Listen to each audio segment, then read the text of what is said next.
Comment avoir la nationalité monégasque? Alors comme moi, tu peux être soit né dans une famille de monégasques avec ta mère ou ton père qui l'est, et du coup tu le deviens directement à la naissance. Moi c'était le cas avec ma mère. Ou alors tu passes 20 ans de mariage avec une personne et tu fais la demande pour être monégasque après 20 ans de mariage. Tu peux aussi te faire adopter avant tes 18 ans pour être naturalisé via le biais d'une famille de monégasques du coup qui t'aurait adopté. Ou alors dernière option, tu es résident à Monaco pendant plus de 10 ans et avant tes 18 ans pour ensuite pouvoir faire la demande de naturalisation auprès du souverain directement. C'est l'une des nationalités les plus compliquées à avoir au monde. Il y a quelques jours, je vous ai proposé de me poser toutes les questions que vous aviez en tête sur Monaco. J'ai été super surpris, plus de 1000 messages reçus sur mon Instagram. Donc bienvenue aujourd'hui chez moi à Monaco.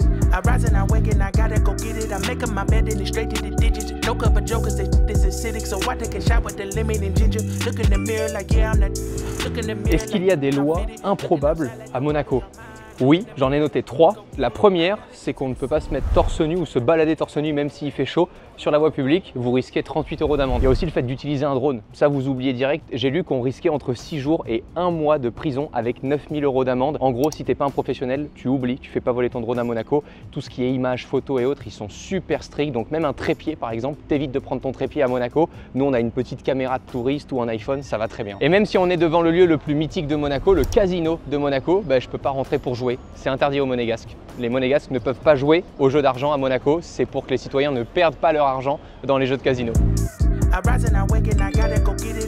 Combien y a-t-il de monégasques? Moins de 10 000 en 2024. En gros, on pourrait tous être réunis au Zénith de Paris.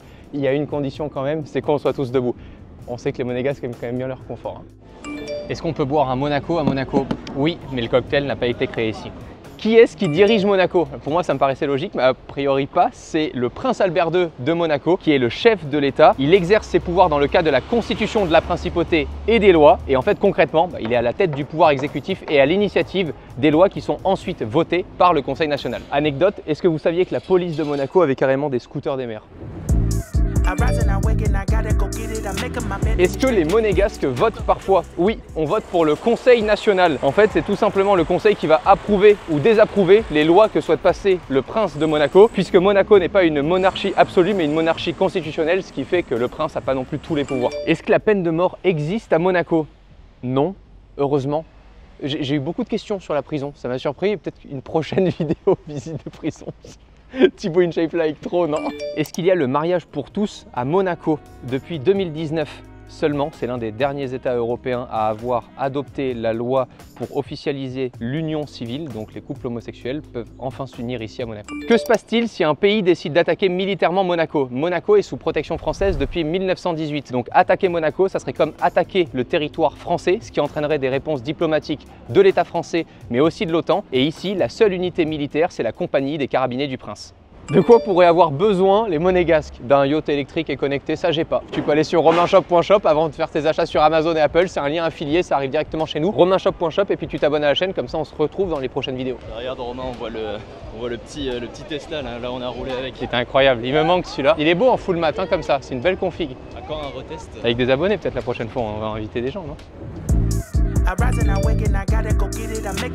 Comment fonctionne l'immobilier à Monaco? La réponse à 1 milliard. Alors déjà, il faut comprendre pourquoi est-ce que Monaco est si prisé. Raison fiscale pour certains, évidemment. Il fait beau toute l'année. C'est ultra sécurisé. Petite anecdote, il y a environ un policier pour surveiller 7 personnes à Monaco. Il y a 1200 caméras sur le territoire. Donc, c'est ici que les ultra riches se disent je vais être pépouze. Et comparé à ce que beaucoup pensent, c'est pas les monégasques les plus riches, puisque les monégasques sont aidés par l'État. Vous vous doutez bien que sinon il y aurait personne pour faire des travaux classiques, ramasser les poubelles, faire vivre le pays, être barman, serveur, tous ces gens-là, il faut bien qu'ils vivent aussi. Pour autant, il faut qu'ils puissent habiter. Et ça ne peut pas se passer avec les mêmes prix de l'immobilier. C'est monté jusqu'à 150 000 € du mètre carré sur les ventes qui se sont faites là sur Maretera. Donc nous, on est aidés par l'État monégasque dans des appartements qui s'appellent les appartements des domaines. Et c'est la différence qu'on fait ici entre les appartements dans le privé et les appartements qui appartiennent à l'État, des HLM de riches, quoi. Et c'est ça que les gens ne comprennent pas à Monaco, c'est que tu peux être résident sans être monégasque. Mais toi, par exemple, tu es français. La France, tu dépends de tes revenus fiscaux. Donc même si tu habites ici en étant résident, tu paieras toujours tes impôts en France. Pareil pour les Américains. Donc il n'y a aucun avantage si ce n'est de payer une blinde parce que toi tu ne seras pas aidé par Monaco comme moi qui suis monégasque. Donc tu n'as aucun intérêt à venir habiter ici. C'est ce qui fait que Monaco n'est pas considéré comme un paradis fiscal. Pour vous donner une idée, moi j'en ai à peu près pour 800 € de loyer par mois dans un appart qui ici est censé coûter 2500, 3000 € par mois. C'est ça la vraie chance qu'on a en tant que monégasque. C'est pas l'argent sur le compte en banque, mais c'est les aides au quotidien qu'on a grâce à l'État. Anecdote, il y a 12 ans de ça, je sortais du lycée Albert Ier après avoir posé ma démission à 16 ans. Moi j'ai arrêté les cours à 16 ans et c'est comme ça qu'on a lancé la chaîne YouTube ensemble il y a 12 ans. Et après j'étais posé juste là, sur ce banc, en espérant que ça fonctionne. Et 12 ans plus tard, on est encore là. On m'a dit qu'il y avait plus de Bentley que de Golf à Monaco, est-ce que c'est vrai? Alors j'ai pas la stat exacte, mais c'est fort possible.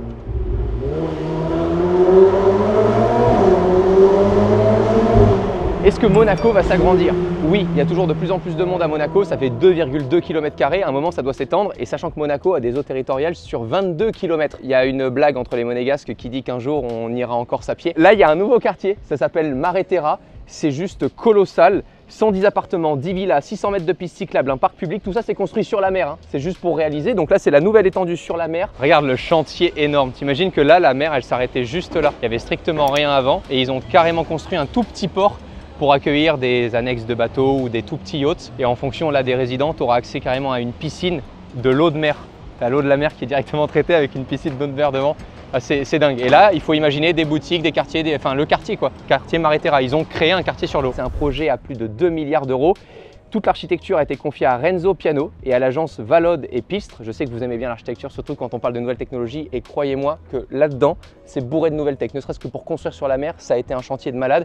Peut-être l'objet d'une prochaine vidéo. C'est ici que les Gus, là, j'appelle ça des Gus en Citroën Ami, sont retournés. Et accessoirement, info plus croustillante, c'est le virage le plus lent de toute l'histoire de la Formule 1. N'importe quel circuit, c'est ce virage-là le plus lent. Il tourne à 28, 30, 35 km/h max. Voilà, j'ai répondu à plus de 10 questions sur Monaco avec quelques anecdotes. J'espère que ça vous a plu. N'oubliez pas l'espace des commentaires pour pouvoir en poster plein d'autres. Je répondrai à plein d'autres questions en fonction du succès de cette vidéo.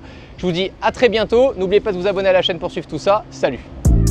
I rise and I wake and I gotta go get it. I'm making my bed and it's straight to the digits. No cup of jokers, this acidic. So I take a shot with the lemon and ginger. Look in the mirror like, yeah, I'm that. Look in the mirror like.